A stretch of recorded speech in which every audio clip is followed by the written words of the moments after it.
Good morning, students. Welcome again in our political science class of class 12.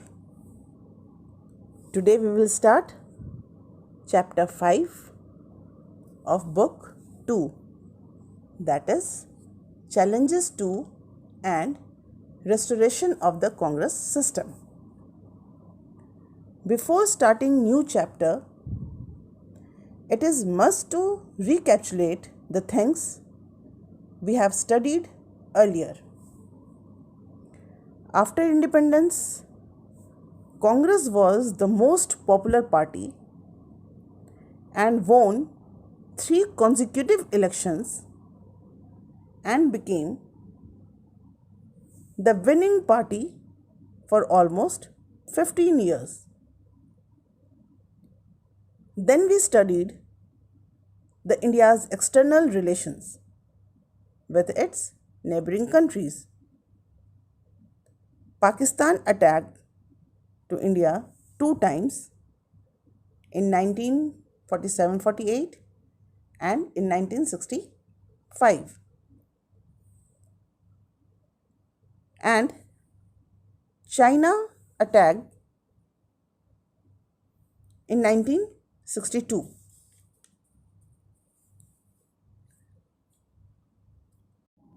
And thus, on the decade of 60s, India's economic condition almost went down. We lost our 2 popular leaders, Jawaharlal Nehru and Shastriji. Now the next event, what happened in our Indian politics, we will see in this chapter. So let's start. Challenge to political succession means now India has to face challenge of succession. Prime Minister Jawaharlal Nehru passed away in May 1964. He had been unwell for more than a year. This had generated a lot of speculation about the usual question of succession. 14 May 1964 Jawaharlal Nehru की death हो गई. पहले लगभग 1 साल से वो लगातार बीमार चल रहे थे और इस वजह से उनके सक्सेशन की, उनके बाद कौन प्रधानमंत्री बनेगा, ये एक अपने आप में बहुत बड़ा क्वेश्चन था, क्योंकि नेहरू के बिना तो इंडिया में क्या होगा ये समझ में ही नहीं आता था. After Nehru, who? It was the big question.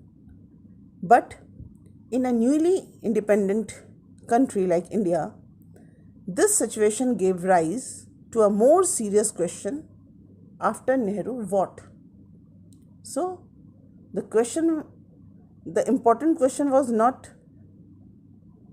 after Nehru, who? But the question was, after Nehru, what? What will happen after Nehru? The second question arose from the serious doubt that many outsiders had about whether India's democratic experiment will survive after Nehru. केवल देश में ही नहीं, बाहर भी, world में भी लोगों को ये लगता था कि क्या इंडिया नेहरू के बिना सरवाइव कर पाएगा. It was feared that like so many other newly independent countries, India too would not be able to manage a democratic succession. सबको ये लगता था, पूरे वर्ल्ड को ये लगता था कि जिस तरह से दूसरी कंट्रीज़ डेमोक्रेटिक कंट्री के रूप में सरवाइव नहीं कर पाई, इंडिया भी नहीं मैनेज कर पाएगा डेमोक्रेटिक कंट्री के रूप में अपने आप को. A failure to do so, it was feared, could lead to a political role for the army. और लोगों को ये लगता था कि अगर डेमोक्रेसी फेल हुई तो पॉलिटिकल रोल जो है वो उसमें आर्मी आगे आ जाएगी, आर्मी लीड करने लगेगी. Besides, there were doubts if the new leadership would be able to handle the multiple crises that awaited a solution. साथ ही इस बात को लेकर डाउट भी था कि न्यू लीडरशिप अगर आती है तो वो इतने सारे मल्टीपल क्राइसिस को हैंडल कर पाएगी या नहीं, उसका सल्यूशन ढूंढ पाएगी या नहीं. The 1960s were labeled as the dangerous decade. Dangerous decade? Why? Because 1960, the decade of 1960, watched so many events and our economy became disbalanced. So the 1960 was labeled as dangerous decade when unresolved problems like poverty, inequality, communal and regional division, etc. could lead to a failure of democratic project or even the disintegration of the country. From Nehru to Shastri. Lal Bahadur Shastri's term was from 1904 to 1966. He became Prime Minister of India, participated in the freedom movement since 1930, became Minister in UP Cabinet, General Secretary of Congress, Minister in Union Cabinet from 1951 to 1956. When he resigned, taking responsibility for the railway accident, and later from 1957 to 1964, coined the famous slogan Jai Jawan, Jai Kisan. So we will see here from Nehru to Shastri. The ease with which the succession after Nehru took place proved all the critics wrong. जिस तरह से succession Nehru के बाद शास्त्री का हुआ, नेहरू के बाद Shastri prime minister बने, तो जितने भी क्रिटिक्स थे जो ये कहते थे कि अब इंडिया सरवाइव नहीं कर पाएगा और वो डेमोक्रेटिक कंट्री नहीं रह पाएगा, तो उन सारे क्रिटिक्स को इस सक्सेशन ने गलत प्रूव कर दिया. When Nehru passed away, K. Kamaraj, the president of the Congress party, consulted party leaders and Congress members of parliament and found that there was a consensus in favor of Lal Bahadur Shastri. Jawaharlal Nehru के गुजर जाने के बाद party के अध्यक्ष उस वक्त के थे के कामराज. उन्होंने जब अपनी पार्टी के बीच में डिस्कशन किया, कंसल्ट किया, तो उन्होंने देखा कि सभी यूनानिमसली लाल बहादुर शास्त्री के लिए कंसेंसस था सबका. He was unanimously chosen as the leader of the Congress parliamentary party and thus became the country's next prime minister. Shastri was a non-controversial leader from Uttar Pradesh who had been a minister in Nehru's cabinet for many years. Nehru had come to depend a lot on him in his last years. Shastri ji एक non controversial leader थे नेहरू के cabinet में, और जब नेहरू का आखिरी वक्त चल रहा था, लास्ट ईयर जब वो बहुत बीमार थे, तब बहुत सारा काम उनका शास्त्री जी ही देखते थे. He was known for his simplicity and his commitment to principles. Shastri ji अपनी सिंप्लिसिटी के लिए जाने जाते थे और अपने सिद्धांतों पर खरे उतरने के लिए, अपने सिद्धांतों पर अड़े रहने के लिए जाने जाते थे. Earlier, he had resigned from the position of railway minister, accepting moral responsibility for a major railway accident. जब वो नेहरू कैबिनेट में थे और रेल मिनिस्टर थे और उस वक्त एक रेल एक्सीडेंट हुआ और being a railway minister Shastri ji ने वो रिस्पॉन्सिबिलिटी अपने ऊपर ली और उन्होंने अपने पद से त्यागपत्र दे दिया, रिज़ाइन कर दिया. Shastri was the countries prime minister from 1964 to 1966, only 2 years. 1964 to 1966. During Shastri's brief prime ministership, the country faced 2 major challenges. 2 साल के छोटे से ही उनके कार्यकाल में ही कंट्री ने 2 मेजर चैलेंजेस फेस किए. While India was still recovering from the economic implications of the war with China, failed monsoon, drought, and serious food crisis presented a grave challenge. 1962 में जब चाइना ने अटैक किया था और अभी हम उससे संभल ही रहे थे, उन सारी चीज़ों से उबर ही रहे थे कि उसी साल मॉनसून फेलियर की वजह से, ड्रॉट की वजह से फूड क्राइसिस इंडिया को फेस करना पड़ा. So food crisis was the great challenge before India. As discussed in the previous chapter, the country also faced a war with Pakistan in 1965. In 1962 with China and in 1965 with Pakistan. Shastri's famous slogan, Jai Jawan, Jai Kisan, symbolized the country's resolve to face both these challenges. Shastri ji ने जय जवान जय किसान का slogan दिया. जय जवान क्योंकि हमारे देश की सुरक्षा सैनिकों के हाथ में थी.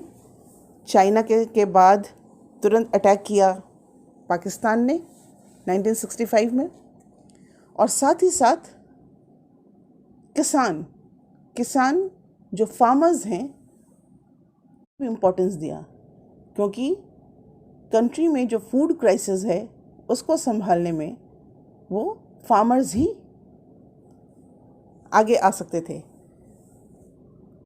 Shastri's prime ministership came to an abrupt end on 10th January 1966 when he suddenly expired in Tashkent, then in USSR and currently the capital of Uzbekistan. Shastri ji का जीवन जो है वो अचानक से ख़त्म हुआ 10 जनवरी 1966 में. 65 के वॉर के बाद एग्रीमेंट के लिए शास्त्री जी ताशकंद गए थे, जो उस वक्त उज़्बेकिस्तान का कैपिटल था और यूएसएसआर में था. वहाँ उनकी डेथ हो गई.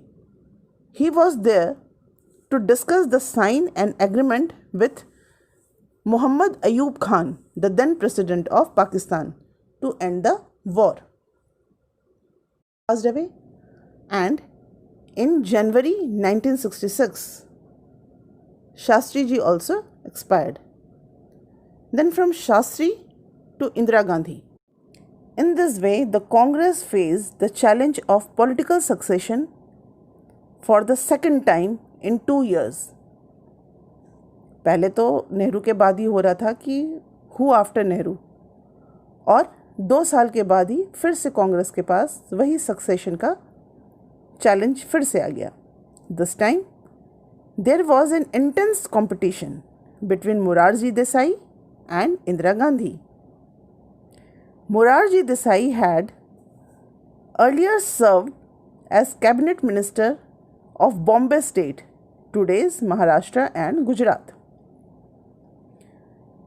and also as a minister at the center. Morarji Desai काफ़ी पावरफुल थे उस वक्त कांग्रेस में, और नेहरू के कैबिनेट में वो सर्व भी कर चुके थे, बॉम्बे स्टेट के चीफ मिनिस्टर रह चुके थे और नेहरू के कैबिनेट में भी रह चुके थे। Indira Gandhi, the daughter of Jawaharlal Nehru, had been Congress president in the past and had also been Union Minister for Information in the Shastri's cabinet. Indira Gandhi का पॉलिटिकल करियर शुरू ही हुआ था। वो उस वक्त कांग्रेस की प्रेसिडेंट थी। नेहरू के कैबिनेट में इंफॉर्मेशन और शास्त्री जी के कैबिनेट में वो इंफॉर्मेशन मिनिस्टर के रूप में काम कर रही थी। This time the senior leaders in the party decided to back Indira Gandhi, but the decision was not unanimous. और इस बार पार्टी के लीडर्स, नेहरू के बाद सबने यूनानिमसली शास्त्री जी को चुना था। इस बार भी कांग्रेस पार्टी ने इंदिरा गांधी को चुना, लेकिन इस बार का जो ये चयन था ये यूनानिमसली नहीं था। The contest was resolved through a secret ballot among Congress MPs. कुछ लोग जो थे वो मोरारजी को सपोर्ट कर रहे थे और कुछ लोग इंदिरा गांधी की बैकिंग कर रहे थे, और इसलिए जब कॉन्फ्लिक्ट रिजॉल्व नहीं हो पाया तो सीक्रेट बैलेट पेपर को यूज़ किया गया। Indira Gandhi defeated Morarji Desai by securing the support of more than 2/3 of the party's MP. A peaceful transition of power, despite intense competition for leadership, was seen as a sign of maturity of India's democracy. Morarji Desai बहुत powerful थे और वो एक renowned leader भी थे, लेकिन इस बार बहुत सारे एमपीज़ ने इंदिरा गांधी की बैकिंग की, इंदिरा गांधी को सपोर्ट किया, और जब डिसीजन नहीं लिया जा सका तो बैलेट पेपर के थ्रू टीम चूज़ किए गए, और इसमें इंदिरा गांधी ने 2/3 मेजॉरिटी से मोरारजी देसाई को हरा दिया और एक बहुत शांतिपूर्ण तरीके से पावर का ट्रांजिशन हुआ। इंदिरा गांधी लीडर बनी और इंडिया की डेमोक्रेसी ने अपना मैच्योर फॉर्म दिखाया। It took some time before the new prime minister could settle down. New prime minister को सेटल डाउन होने में अभी कुछ टाइम लगा। While Indira Gandhi had been politically active for very long, she had served as a minister under Lal Bahadur Shastri only for a short period. The senior Congress leader may have supported Indira Gandhi in the belief that her administrative and political inexperience would compel her to be dependent on them for support and guidance. अब आपको समझ में आया होगा कि इंदिरा गांधी को support करने के पीछे रीज़न क्या था। कांग्रेस के जो सीनियर लीडर्स हैं उन्होंने इंदिरा गांधी को ये सोचकर सपोर्ट किया कि इंदिरा गांधी अभी बहुत एक न्यू कमर हैं और पॉलिटिकल स्फेयर में वो इनएक्सपीरियंस हैं, और इसलिए उनको कहीं ना कहीं डिपेंडेंट होना पड़ेगा सीनियर लीडर्स पर, कांग्रेस के सीनियर लीडर्स पर डिपेंडेंट होना पड़ेगा, और उनका सपोर्ट, उनके गाइडेंस की ज़रूरत इंदिरा गांधी को पड़ेगी। ऐसा कांग्रेस के सीनियर लीडर समझते थे, और इसलिए उन्होंने इंदिरा गांधी को सपोर्ट किया था कि इंदिरा गांधी उनके अकॉर्डिंग चलेंगी, उनसे गाइडेंस लेके काम करेंगी। Within a year of becoming prime minister, Indira Gandhi had to lead the party in a Lok Sabha election. एक ही साल के अंदर इंदिरा गांधी को लोकसभा इलेक्शन फेस करना पड़ा। Around this time, the economic situation in the country had further deteriorated, adding to her problems. और इन एक साल में भाई शास्त्री के समय से ही प्रॉब्लम तो चली आ रही थी, फिर पॉलिटिकल इंस्टेबिलिटी भी थी, सिचुएशन और भी डिटोरिएट हुई, और फर्स्ट इलेक्शन जब इंदिरा गांधी को एक साल के बाद फेस करना पड़ा तो उस वक्त कंट्री की जो इकोनॉमिक कंडीशन थी वो और भी ज़्यादा डिटोरिएटेड थी, जिससे कि इंदिरा गांधी की प्रॉब्लम और भी ज़्यादा बढ़ी हुई थी. Faced with these difficulties, she set out to gain control over the party and to demonstrate her leadership skill. इन सारी डिफ़िकल्टीज़ को फेस करते हुए इंदिरा गांधी को अपनी पार्टी के ऊपर कंट्रोल भी करना था और अपनी लीडरशिप स्किल भी दिखानी थी. We have seen how power transferred from Nehru to Shastri and then Shastri to Indira Gandhi. Indira Gandhi became the leader of Congress and she faced general election in 1967. What happened in this election we will see in our next video. In our next class we will discuss. Go through this chapter, read the book carefully, and you will find very interesting. And if there is any doubt, any query, contact me. I'm always there.